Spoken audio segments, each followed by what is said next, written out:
আসসালামু আলাইকুম রহমতুল্লাহ বরকাতুহু। তে বন্ধুগণ, আশা করি আল্লাহ পাকের রহমতে সকলেই সহি সালামত আছেন। তে কবি গাজী আক্কাস আলী ইউটিউব চ্যানেল 017140885009 এর পক্ষ থেকে আপনাদের সকলের প্রতি রইল একান্ত আন্তরিক শুভেচ্ছা ও ভালোবাসা। তে বন্ধুগণ, এখন আপনাদের সামনে স্বরচিত যে কবিতাটা পাঠ করবার চেষ্টা করব, কবিতাটার নাম হলো শান্তির দূত শহীদ জিয়া। কি কবিতাটার নাম? শান্তির দূত শহীদ জিয়া। বাংলাদেশের বয়স 55 ছেড়ে গেছে। অনেক শাসক আসছেন গেছেন, অনেক এর মধ্যে তো বিভিন্ন সময় দেশের বিভিন্ন অবস্থা, দুর্ভোগ, দুশ্চিন্তায়, দুরবস্থায়, গণতন্ত্রহীনতাই কাটছে বেশি।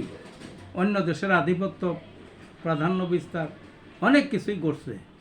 কিন্তু এর মধ্যে এই শহীদ জিয়া যে একজন শাসক ছিলেন, ওই স্বাধীনতার শুরুর দিকে, কিন্তু তার যে শাসনটা এখনও মানুষ আফসোস করে যে উনি যদি আর কিছুদিন থাকতেন তাইলে হয়তো দেশের অবস্থা অন্যরকম হইতো।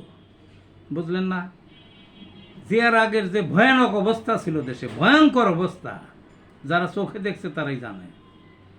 মানে তিনি যখন শাসন ক্ষমতা গ্রহণ করলেন তখন মনে হলো যে ওই মানে অগ্নির মধ্যে পানি ঢেলে দিলে যেরকম একটা শান্তি আসে, এইরকম শান্তি আসছিল। তো যা হোক, এত বর্ণনা দেওয়ার আর দরকার নাই, কবিতায় আসা যাক। শান্তির দূত শহীদ জিয়া। শান্তির বাতাস বইল দেশে মুজিব যুগের পরে, তালাবদ্ধ সকল গুদাম দরজা গেল খুলে। জিনিসের দাম এতই কমলো ভাবেনি কেউ আগে, অভুক্তরা পেল খাবার শুকিয়ে যাওয়া পেটে। হত্যাযজ্ঞ বন্ধ হলো, ভীতি গেল কেটে, পালিয়ে থাকা সৎ লোকেরা ফিরলো আবার নিরে। অপকর্মের হুতা যত, কাঠ গড়ার ছেলে, ঘুষ খাওয়া ঘুষেরার দল হাত গুটিয়ে ভয়ে।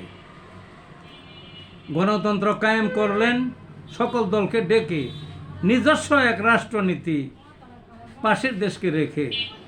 ফিরে এলো রাষ্ট্রের গৌরব, উঠলো আবার জেগে। শহীদ জিয়া শান্তির দূত, আজও হৃদয় জোরে। এই ছিল বন্ধুগণ কবিতাটা। ভালো থাকুন।